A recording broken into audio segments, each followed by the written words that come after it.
નમસ્કાર દર્શક મિત્રો, આપની આ યુટ્યુબ ચેનલમાં તમારું હાર્દિક સ્વાગત છે। જો તમે ચેનલમાં નવા હોય તો ચેનલને સબસ્ક્રાઇબ કરતા જજો। તો મિત્રો, વાત કરીએ આજના સૌથી તાજા સમાચારની। ભારતીય હવામાન વિભાગ દ્વારા આજે ગુજરાત અને મહારાષ્ટ્રમાં ભારે વરસાદને લઈને રેડ એલર્ટ આપવામાં આવ્યું છે। આ સાથે જ હવામાન વિભાગે મધ્યપ્રદેશ, કર્ણાટક, ઓડિશા અને ગોવામાં પણ ભારે વરસાદને લઈને ઓરેન્જ એલર્ટ જાહેર કર્યું છે। વાત કરીએ વધુ એક મહત્વના સમાચારની। હવામાન વિભાગની આગાહી મુજબ ગુજરાત સહિત દેશના અનેક વિસ્તારોમાં ધોધમાર વરસાદ વરસી રહ્યો છે। મહત્વનું છે કે ગુજરાતમાં છેલ્લા 3-4 દિવસથી ભારે વરસાદ પડી રહ્યો છે, જેના કારણે વડોદરા, સુરત, ભરૂચ અને આણંદ સહિત અનેક જિલ્લામાં પૂર જેવી સ્થિતિ સર્જાઈ છે। અહીં વરસાદ સંબંધિત ઘટનાઓમાં કુલ 8 લોકોના મોત થયા છે। વાત કરીએ વધુ એક મહત્વના સમાચારની। ગુજરાતમાં છેલ્લા થોડા દિવસથી સૌરાષ્ટ્રમાં અંધાર વરસાદ વરસી રહ્યો હતો, ત્યારે બુધવારથી વરસાદનો ટ્રેન્ડ બદલાયો છે અને રાજ્યમાં મોટાભાગના વિસ્તારોમાં વરસાદ વરસી ગયો છે। વરસાદના આંકડાની વાત કરીએ તો છેલ્લા 24 કલાકમાં 236 તાલુકામાં વરસાદ નોંધાયો છે, જેમાં આણંદના બોરસદમાં સૌથી વધુ 14 ઇંચ વરસાદ નોંધાયો છે, તો વડોદરામાં 13.5 ઇંચ જેટલો વરસાદ ખાબક્યો છે। વાત કરીએ વધુ એક મહત્વના સમાચારની। શિક્ષણ સહાયકોની ભરતી માટે નિયમો જાહેર કરાયા છે। ગ્રાન્ટ ઇન એઇડ માધ્યમિક અને ઉચ્ચતર માધ્યમિક શાળામાં શિક્ષણ સહાયકોની ભરતી માટેના નિયમો જાહેર કરાયા છે, જે મુજબ ભરતી માટેના માત્ર ટાટના ગુણ જ માન્ય રહેશે। ટાટના માર્ક ટાટની બીજી પરીક્ષાના પરિણામ જાહેર ના થાય ત્યાં સુધી જ માન્ય ગણાશે। વાત કરીએ વધુ એક મહત્વના સમાચારની। બંગાળની ખાડીમાં ફરી એક વખત વરસાદી સિસ્ટમ બની છે અને તે મધ્ય ભારત તરફ આગળ વધી રહી છે। આગળ વધતાની સાથે તે વધારે મજબૂત બનશે। હાલ બંગાળની ખાડી અને ઝારખંડ પર આ લો પ્રેશર એરિયા છે, જે હવે મજબૂત બનીને ડિપ્રેશનમાં ફેરવાઈ જશે। આ સિસ્ટમની અસરને કારણે મધ્ય ભારત, મહારાષ્ટ્રની સાથે ગુજરાતમાં પણ તેની અસર થશે અને તેના કારણે રાજ્યમાં ફરી વરસાદનું પ્રમાણ વધે તેવી શક્યતાઓ વ્યક્ત કરવામાં આવી છે। વાત કરીએ વધુ એક મહત્વના સમાચારની। મુખ્યમંત્રી ભૂપેન્દ્રભાઈ પટેલે અમદાવાદ મહાનગરપાલિકાને ઉત્તર પશ્ચિમ, દક્ષિણ પશ્ચિમ અને પશ્ચિમ એમ 3 ઝોનમાં વરસાદી પાણીના સંગ્રહ, રેઇન વોટર હાર્વેસ્ટિંગના 7,497 કામો હાથ ધરવા માટે 144.32 કરોડ રૂપિયાની ફાળવણી કરવાની સૈદ્ધાંતિક મંજૂરી આપી છે। વાત કરીએ વધુ એક મહત્વના સમાચારની। શક્તિપીઠ અંબાજી આગામી સમયમાં એક નવા રંગરૂપ સાથે જોવા મળશે। માનવામાં આવે છે કે વડાપ્રધાન નરેન્દ્રભાઈ મોદીએ જે રીતે વારાણસીમાં કોરિડોર બનાવવાની સાથે જ અનેક સુવિધાઓ કરીને વારાણસીની શકલ બદલી નાખી છે, તે રીતે વડાપ્રધાન નરેન્દ્રભાઈ મોદીના સીધા માર્ગદર્શનથી અંબાજીનો વિકાસ થવાનો છે, જેના સૌપ્રથમ ફેઝમાં અંબાજી અને ગબ્બરને સાંકળતો શક્તિ કોરિડોર બનાવવામાં આવશે।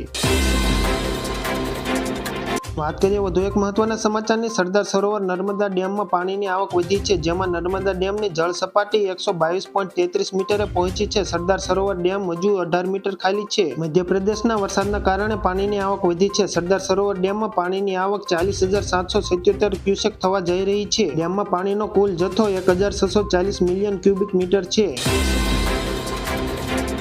વાત કરીએ વધુ એક મહત્વના સમાચારની। રાજ્યમાં રિન્યુએબલ એનર્જી થકી મોટા પાયે સોલાર ઉત્પાદન કરવાના પ્રોજેક્ટ ચાલી રહ્યા છે અને ગુજરાત દેશભરમાં તેમાં મોખરે પણ છે। તેમ છતાં કેન્દ્ર સરકારની ultra mega solar power project સ્કીમમાં 5 પ્રોજેક્ટમાં શૂન્ય કે ક્ષમતા કરતાં ઓછું ઉત્પાદન છે। તેના કારણે આ પ્રોજેક્ટ સમયસર પૂર્ણ થશે કે કેમ તે શંકા ઊભી થવા પામી છે। 5 સોલાર પાર્ક એવા છે કે જેમાં ક્ષમતા સામે હજુ 1 મેગાવોટ પણ ઉત્પાદન થવા પામ્યું નથી, તો અન્ય એકમોમાં ઓછું ઉત્પાદન થઈ રહ્યું છે।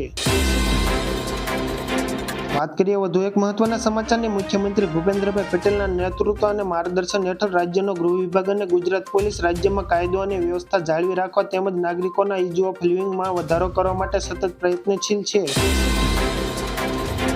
તાજેતરમાં ગુજરાત પોલીસે સાયબર ક્રાઇમનો ભોગ બનેલા હજારો મધ્યમ વર્ગીય લોકોની પીડાને ઘટાડવા માટે પ્રયત્નો કર્યા છે। સાયબર ક્રાઇમની તપાસમાં પીડિતોના સહયોગને કારણે અગાઉ લોક થઈ ગયેલા 28,000 બેંક ખાતાઓ હવે અનફ્રીઝ કરવામાં આવ્યા છે। બેંક ખાતાઓ અનફ્રીઝ થવાથી પીડિતોને મોટી રાહત મળી છે।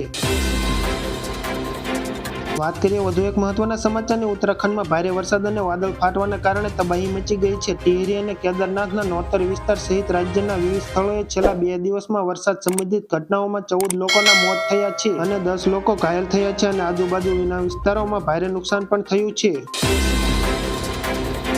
વાત કરીએ વધુ એક મહત્વના સમાચારની। હોંગકોંગમાં હીરા ઉદ્યોગો મુશ્કેલીમાં મુકાયા છે, ત્યારે તેની સીધી અસર સુરતના હીરા ઉદ્યોગ પર જોવા મળશે। ચાઇનામાં ગુજરાતીઓને ચીની નડ્યા છે। ચીનીઓએ હવે હીરાને બદલે સોનું ખરીદવાનું શરૂ કરતા 60 વેપારીઓએ હીરાની ઓફિસો બંધ કરવી પડી છે। હીરામાં મંદીના પગલે ડાયમંડ વેપારીઓ અન્ય વ્યવસાય તરફ જઈ રહ્યા છે। અમુક વેપારીઓ સુરત, મુંબઈ શિફ્ટ થઈ રહ્યા છે। વાત કરીએ વધુ એક મહત્વના સમાચારની. ગુજરાતમાં આગામી દિવસોમાં વરસાદનો માહોલ જામવાની શક્યતા છે. હવામાન વિભાગ અને પ્રખ્યાત આગાહીકાર અંબાલાલ પટેલે આગામી દિવસોમાં ગુજરાતમાં ભારેથી અતિ ભારે વરસાદની આગાહી કરી છે. હવામાન વિભાગની આગાહી મુજબ ગુજરાતમાં આગામી 3 દિવસ બાદ ગુજરાતમાં વરસાદી માહોલ જામશે. ખાસ કરીને ગુજરાતમાં ભારેથી અતિ ભારે વરસાદની સંભાવના છે. એટલું જ નહીં, દરિયામાં તોફાન અને ભારે પવનની અસર પણ રાજ્યના વિવિધ જિલ્લાઓમાં પણ જોવા મળશે. વાત કરીએ વધુ એક મહત્વના સમાચારની. ગુજરાતમાં છેલ્લા 7 વર્ષમાં ટોલ ટેક્સથી લગભગ 24,000 કરોડ રૂપિયાની આવક થઈ છે. કેન્દ્ર સરકારે રાજ્યસભામાં આપેલા જવાબ મુજબ ગુજરાતમાં ટોલ ટેક્સ વસૂલાત કરતા કુલ 46 પ્લાઝા છે. છેલ્લા 5 વર્ષ દરમિયાન ગુજરાતમાં 10 નવા ટોલ પ્લાઝા ખુલ્યા છે. લોકસભામાં અન્ય એક સવાલના જવાબમાં સરકારે જણાવ્યું કે ગુજરાતમાં 31 નેશનલ હાઈવે પ્રોજેક્ટ કમ્પ્લીશનનો એક પણ તબક્કો પૂરો કર્યા વિના પેન્ડિંગ ચાલી રહ્યા છે. છેલ્લા 3 વર્ષમાં રાજ્યમાં 622 કિલોમીટર નેશનલ હાઈવેને નુકસાન થયું છે. ગુજરાત માર્ગ સલામતી સત્તામંડળ મુજબ 2019 થી 2022 દરમિયાન ગુજરાતમાં માત્ર નેશનલ હાઈવે પર જ 13,348 અકસ્માતોમાં 7,682 લોકોના મોત થયા હતા. દેશમાંથી સૌથી વધુ કમાણી કરતા ટોપ 20 ટોલ પ્લાઝામાંથી ગુજરાતના 5 છે. વાત કરીએ વધુ એક મહત્વના સમાચારની. ભારત સરકારે દેશમાં 8 નવા હાઈસ્પીડ રોડ કોરિડોર બનાવવાની મંજૂરી આપી છે. સરકાર આ કોરિડોર પર 50,000 કરોડ રૂપિયાથી વધુ ખર્ચ કરશે. દેશના અલગ અલગ ખૂણામાં બનવા જઈ રહેલા આ રસ્તાઓથી લોકોનો સમય તો બચશે જ, પરંતુ ઘણા શહેરો વચ્ચેનું અંતર પણ ઘટશે.